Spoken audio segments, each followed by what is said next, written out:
Hello everyone. Now in this particular video we are going to discuss DFS Edge Classification. Now we already discussed what is DFS and how to apply DFS to a particular graph. Okay. So this thing we have discussed in PDSA course as well as AI course.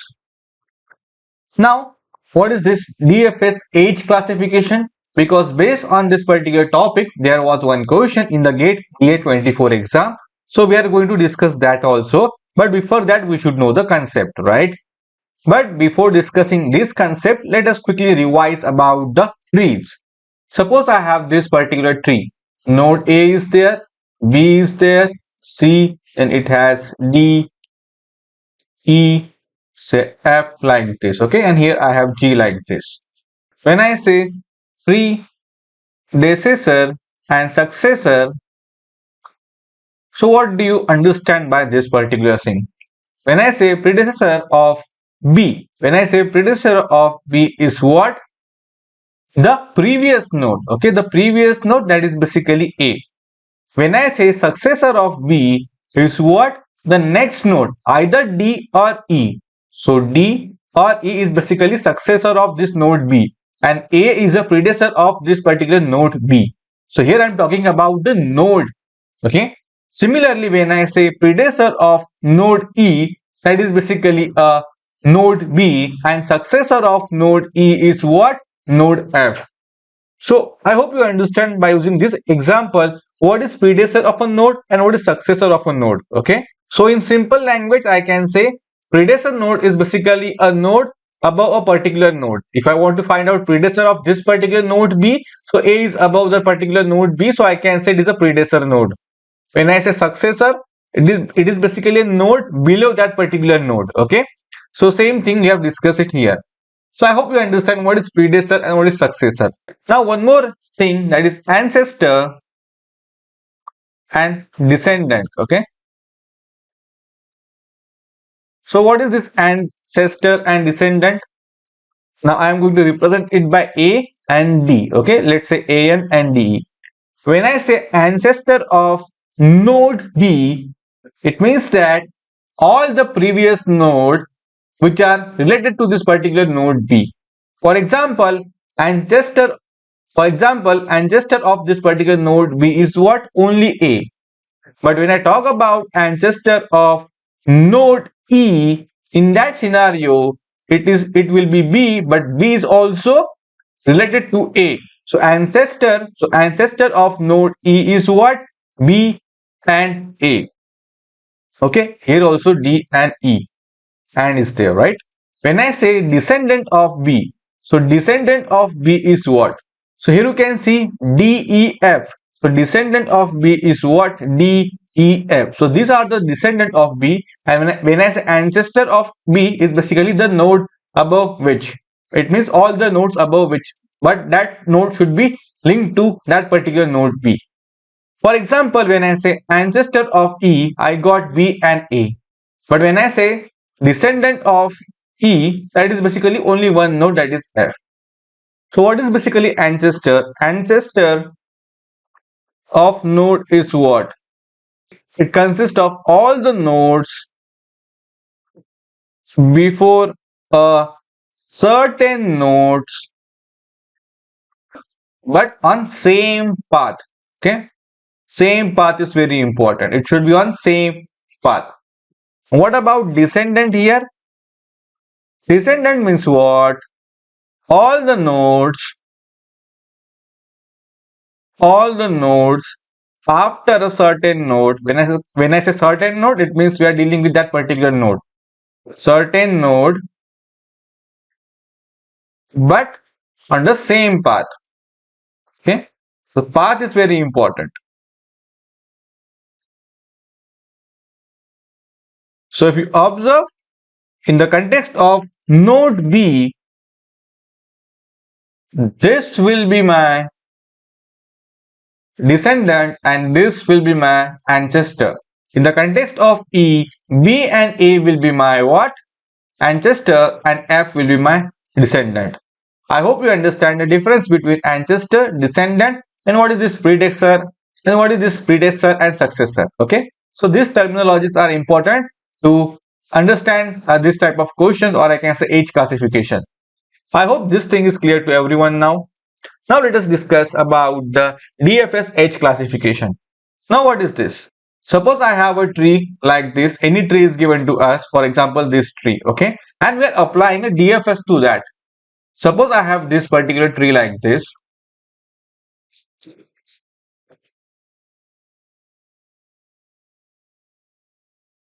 and we are applying a DFS to that.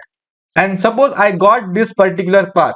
After applying the DFS, suppose I got this particular path. First I went like this, then I come back, and then I visited this particular node, and this is my goal node, this is my starting node. So I gone to this node, so I have visited this node, this node, this node, then backtrack and then visited this node and this node. So this is basically my path, red color one, okay. So whatever the path you have got by using a DFS, it means that if a graph is given to me and if I apply DFS, I will get a tree like this. Okay, so I will get a sequence of a node in which I have visited. So that particular edges will be what? A tree edge. Okay, we'll discuss this thing, but let us go through this. The edge we traverse as we execute a depth first search can be classified into four edge types.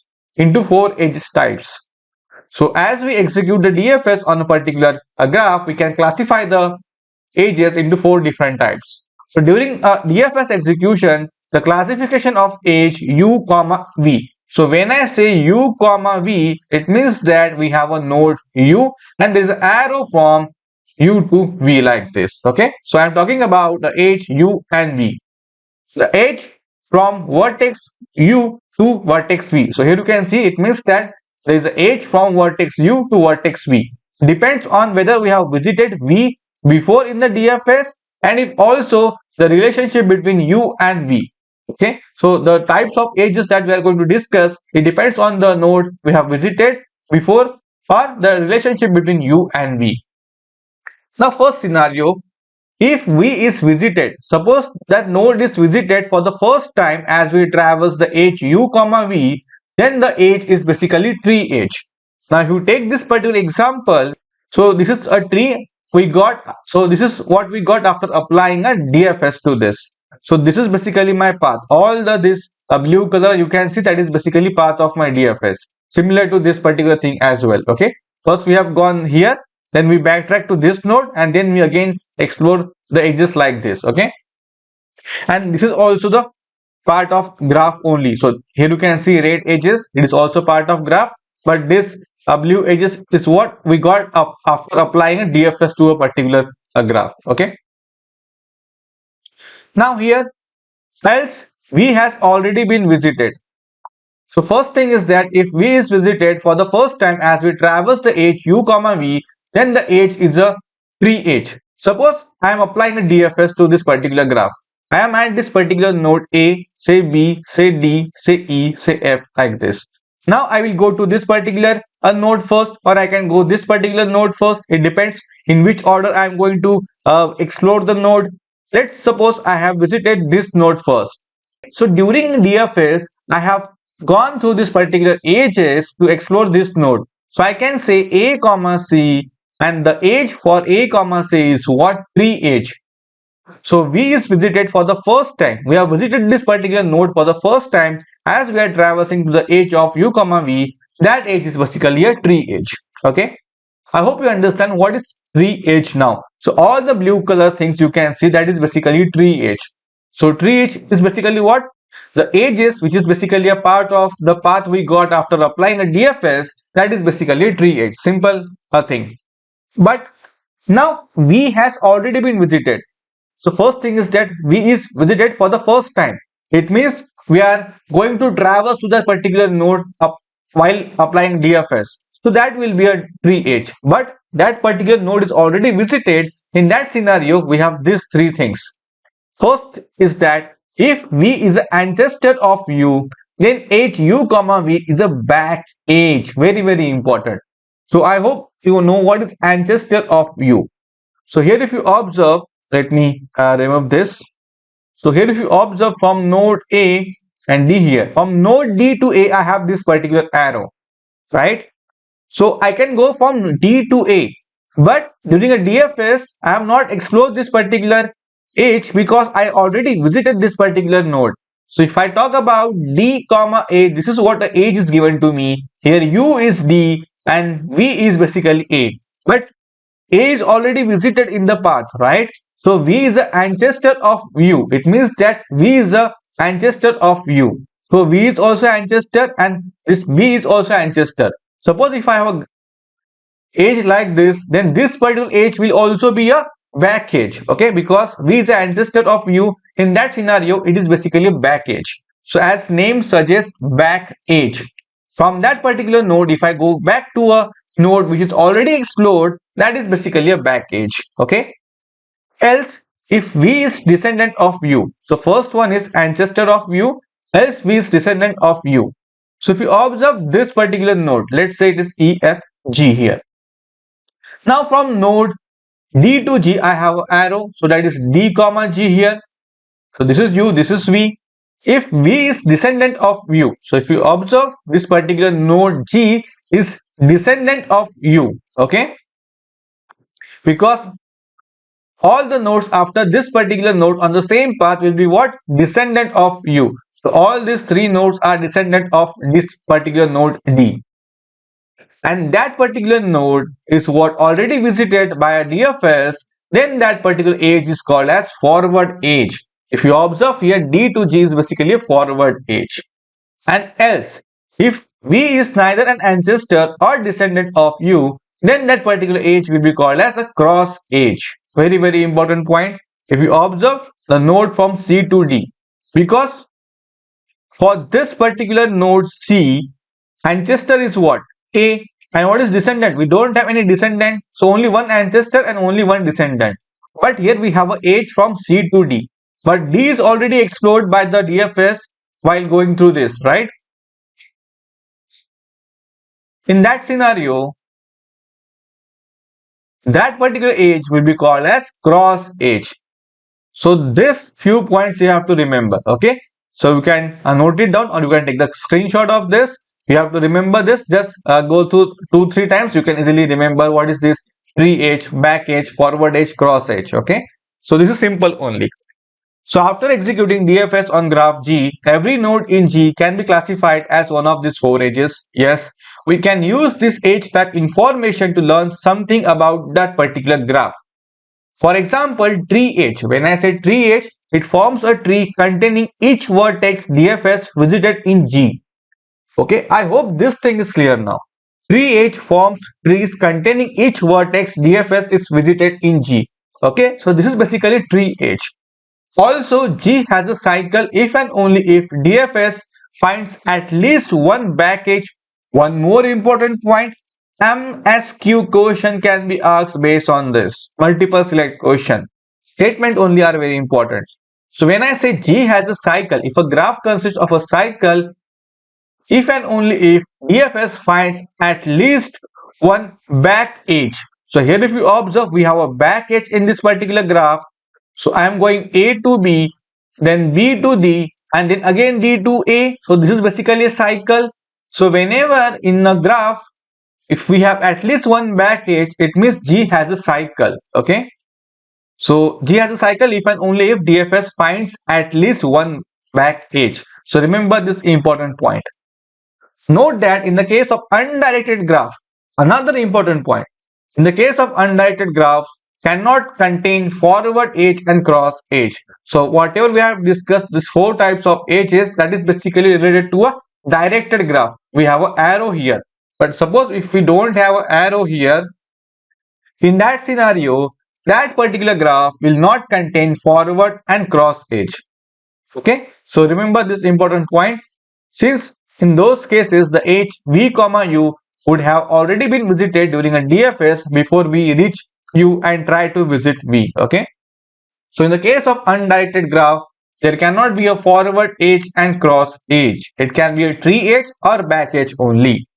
So I hope you understand these 4 different types of edges and what is the meaning of it and what we can say about that. So this particular slide is very important And if a question asks on this particular topic, you can easily solve the content based on this particular slide or whatever I have explained in this particular video. Okay. Now let's discuss one question which was asked in GATE DA exam, that is question number 14. So let's discuss this question number 14 now. Consider performing DFS search on an undirected and unweighted graph G. So it is an undirected graph here. What I said, in the case of undirected graph, cross and forward edge cannot be possible, right? So we can easily eliminate option number B here, but let's discuss. At a vertex S, for any vertex view in the graph, du is the length of the shortest path from S to U. Okay, so for any vertex u in G, du is basically what? The length of a shortest path from S to U. So we are starting node S, and let's say I have this, it's undirected, right? I have this A, then I have this B, I have this C, like this. So when I say S to C, okay, and we have a edge S to C, I can go S to C. So D of C is what? Is the length of the shortest path from S to U. Okay, so remember this point. Let U comma V be the edge in the G such that distance of U is less than distance of V. So what do you understand by this particular thing? When I say S to C is what? The distance C, the length of the shortest path from S to U. But when I say, let's say for example, I have one more node here, F. Now what is S to F? So I can go this, then this, and then this. So I can represent it by D in square bracket F. Now what I can say about D of F and D of C? Now let's look at this particular graph and tell me what you can say about this particular two things. Can we say that the distance for the node F will be greater than the distance for the node C? Can I say like this by looking at this particular graph? Yes. What does it mean? If a distance for the node F is greater than the distance for the node C, so what I can say that it means that node C is ancestor of node F. Can I say like this by looking at this graph and this expression? Because I know the path from S to F will be greater than S to C. This is what is given to us. D of U is the length of the shortest path from S to U, and U comma V be an edge in the graph G such that du is less than D of V. Yes. So if the edge U comma V is explored first in the direction from U to V during the above DFS, then U comma V becomes a. So what will be this particular edge? So here we have a edge. Okay, so it is given that if the edge U V, node U and V, we have a edge. So if the edge U to V is explored first in the direction from U to V during above DFS, then U comma V becomes a what? Simple one. It is a tree edge because we are going to explore this particular edge from U to V during the DFS thing. So what we have discussed, same thing. If V is visited for the first time as we traverse the edge U comma V, then the edge is a tree edge. So option A is correct here. Simple question, it was asked for 1 mark. But to solve this question, you should know the concept of this particular DFS H classification. Okay. So tree is the correct answer here. Anyway, cross edge cannot be there because it is an undirected graph, right? And even if I change the question to directed graph, still it will be a tree edge only. Okay. What about the back edge? Back edge is not there, right? Back edge is not possible. What about this gray edge? We have not discussed about the gray edge here, right? So I don't know about the gray edge, but there is no such things about the gray edge. We have a gray node here. Okay. So when I talk about a gray node, what is this? A gray node is? So gray node means we are yet to explore that node. Yet to explore the node. Okay. So it is not a 100% accurate thing, but you can say gray node is basically what? We are yet to explore that particular node. Suppose I am going in this particular direction, I have a node like this, say H and I am at this particular point. So this H and I will be my gray node because I have not explored it. When I say black node, that will be what? We already explored that node. Okay, we already explore the node. So don't worry, the question will not be asked based on the types of the nodes, based on the color, because this is a confusing concept. Not confusing, but it is not a fixed thing. Okay, so it is not fixed that we are going to follow that. Okay, if I have not explored this node, that will be gray, or if I explore this node, that will be black. It is not a fixed thing. Few references follow this, so that's why this term came gray thing. So, but gray is not a type of any H, or I can say it is part of node, but we can say like this. But still, I am saying it is not a fixed thing. And in any way, a gate is not going to ask a question which is related to this particular kind of thing. Okay. So don't worry about this. This option is just to confuse you. So here we have four types of edges: pre-edge, back edge, forward edge, and cross edge. And for this particular question, the answer is pre-edge. So I hope you understand, if we apply a DFS to a particular graph, then we have four types of edges: tree edge, back edge, forward edge, and cross edge. So please keep a note of this particular point. So I hope you understand what we have discussed in this particular video. Thank you.